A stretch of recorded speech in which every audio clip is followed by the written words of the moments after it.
Hello children, in previous video I have explained gain, freight, purchase, purchase return, import with the examples.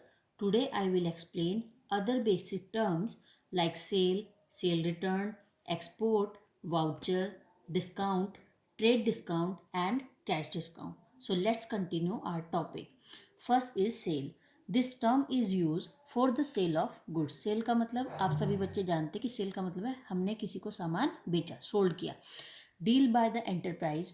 The term sales include both cash and credit sale. So sales are two types. First is cash sale और second is credit sale. When goods are sold for cash, this is called the cash sale. When goods are sold and payment is to be received at a later date, they are credit sale. Sales का मतलब हमने जो सामान बेचा है उसको बेचने से फर्म को क्या मिलेगा, पैसा, उसके रेवेन्यू जनरेट होंगे. इसके बाद सेल के टू टाइप्स है. First cash cell, second is credit cell. जब हम किसी को कोई सामान कैश में बेच रहे हैं और हमें पैसा मिल रहा है तो हम इसे कैश सेल कहते हैं.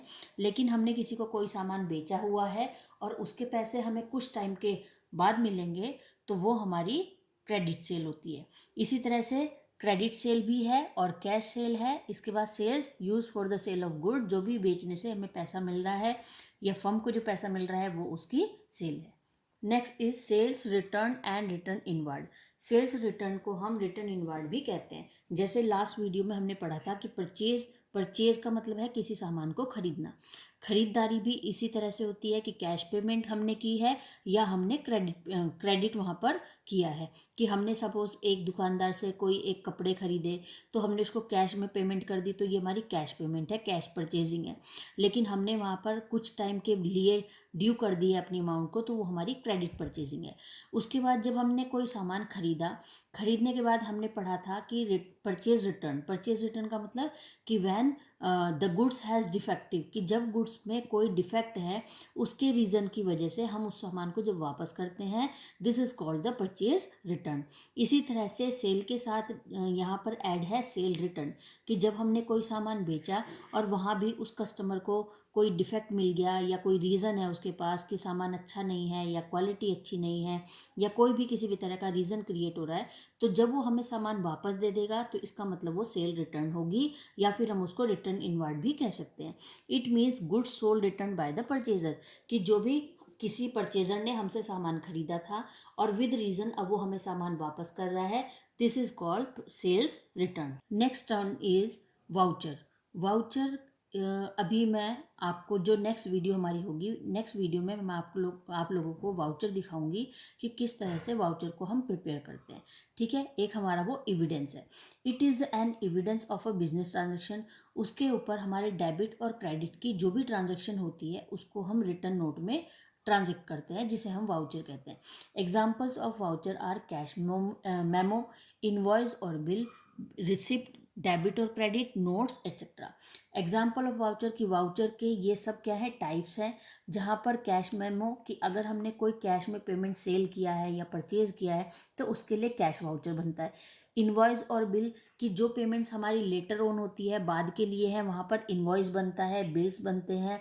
रिसिप्ट, डेबिट और क्रेडिट नोट्स, कि आपको कोई पेमेंट मिली है तो वो, या आपने किसी को कोई पेमेंट की है तो डेबिट और क्रेडिट नोट्स के साथ एक वाउचर बनते हैं. तो इसी तरह से these are the example of voucher. In next video I will show you which type of voucher has used. Now discount. A reduction in the price of goods is discount. Generally discount आप सब बच्चे जानते हैं कि जब किसी चीज़ की कीमत हमें कम पे करनी पड़ती है उसे हम डिस्काउंट कहते हैं. अ रिडक्शन का मतलब है घटना. A reduction in the price of goods, किसी भी सामान की जो कीमत है वो कम हो जाती है. अगर आपको सेलर किसी कम कीमत पर किसी सामान को बेच रहा है तो वो आप उसको डिस्काउंट कहते हैं. Next is trade discount. It is a discount allowed to a customer on the basis of quantity of goods purchase. Trade discount का मतलब है कि जब हम किसी से जो सामान खरीद रहे हैं एक बल्क में, एक मतलब बहुत बड़े, हम लार्ज स्केल में जब किसी से कोई सामान खरीदते हैं उस पर जो हमें मतलब खरीदते समय जो हमें डिस्काउंट मिलता है उसे हम ट्रेड डिस्काउंट कहते हैं. पीछे हमने पढ़ा कि डिस्काउंट का मतलब है कि किसी जो प्राइस है, प्राइस का जो रिडक्शन है उसे हम डिस्काउंट कहते हैं। यहाँ पर अब उसका टाइप्स है कि जो डिस्काउंट है उसके कितने टाइप्स है। First type is trade discount. It is a discount allowed to a customer, कि ये जो डिस्काउंट है वो किसके लिए है, कस्टमर के लिए, on the basis of quantity of goods purchase, कि जो भी वो सामान जितनी भी क्वांटिटी में परचेज कर रहा है उस पर उसको जो डिस्काउंट मिलेगा, that is the trade discount. जैसे एक हमने सपोज एक दुकानदार से एक रिटेलर ने एक होलसेलर से एक चीनी की बोरी खरीदी। एक चीनी की जो उसने पूरा एक बोरी खरीदी, तो उस पर जितनी, तो ट्रेड डिस्काउंट का मतलब कि जितना ज़्यादा क्वांटिटी में आप किसी सामान को खरीदेंगे उतना ज़्यादा आपको डिस्काउंट वहाँ पर मिलेगा। तो इसका जब ट्रेड डिस्काउंट का मतलब है कि जो भी जब किसी भी चीज़ की जो क्वांटिटी है जब वो बढ़ती है, तो बढ़ती हुई क्वांटिटी के साथ साथ जो हमारा डिस्काउंट है वो भी बढ़ता है। तो इसी तरह से कि ट्रेड डिस्काउंट वो है जब एक कस्टमर जो भी सामान वो खरीद रहा है, तो वो डिपेंड करेगा डिस्काउंट की, अगर उसकी क्वांटिटी बड़ी होगी, ज़्यादा क्वांटिटी होगी तो उसका डिस्काउंट भी ज़्यादा होगा। कि अगर कोई सपोज मैंने जैसे कहा कि एक आदमी है जो एक चीनी की बोरी खरीद रही, तो सपोज अगर वो चीनी की बोरी खरीद रहा है तो उसको डिस्काउंट ज़्यादा मिलेगा। अब वो डिस्काउंट कब मिलेगा, जब वो उसकी पेमेंट कर रहा होगा। तो सपोज आपको, मैंने एक दुकानदार से कहा कि भाई मुझे एक चीनी की बोरी चाहिए, उसने कहा ठीक है आप ले ली। तो मैंने कहा भाई कितना डिस्काउंट होगा, तो उसने 10% का डिस्काउंट यहाँ पर डिडक्ट हो जाएगा। तो सपोज एक बोरी 1000 की है, 10% का डिस्काउंट मुझे मिला तो 100 रुपीज़ मेरे डिडक्ट हो गए। अब मुझे 900 की वहाँ पर पेमेंट करनी है। अब अगर मैंने उसे दोबारा, हम शॉपकीपर से पूछ रहे हैं कि अगर मैंने 2 बोरी खरीदी तो कितना उसने कहा ठीक है 20% डिस्काउंट। तो इस तरह से ये डिपेंड करता है ट्रेड डिस्काउंट कि जितनी क्वांटिटी में आप किसी सामान को परचेज करते रहेंगे, खरीदते रहेंगे, उतनी ज़्यादा अमाउंट में आपको डिस्काउंट भी वहाँ पर सेलर की तरफ से मिलेगा। Next is cash discount. It is a discount allowed to a customer for making prompt और टाइमली पेमेंट। देखो अभी हमने पीछे ट्रेड डिस्काउंट पढ़ा कि ट्रेड डिस्काउंट का मतलब कि किसी सामान की खरीदारी करते समय जो हमें डिस्काउंट मिला वो हमारा ट्रेड डिस्काउंट है। कैश डिस्काउंट का मतलब है कि जब हम किसी सामान, किसी चीज़ की पेमेंट कर रहे हैं और टाइम पर हम पेमेंट कर रहे हैं, तो उसमें जो डिस्काउंट मिलेगा वो हमारा कैश डिस्काउंट होगा।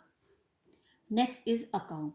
It is a summarized record of relevant transaction at one place relating to a particular head. It records not only the amount of transactions but also reflect the direction of the account.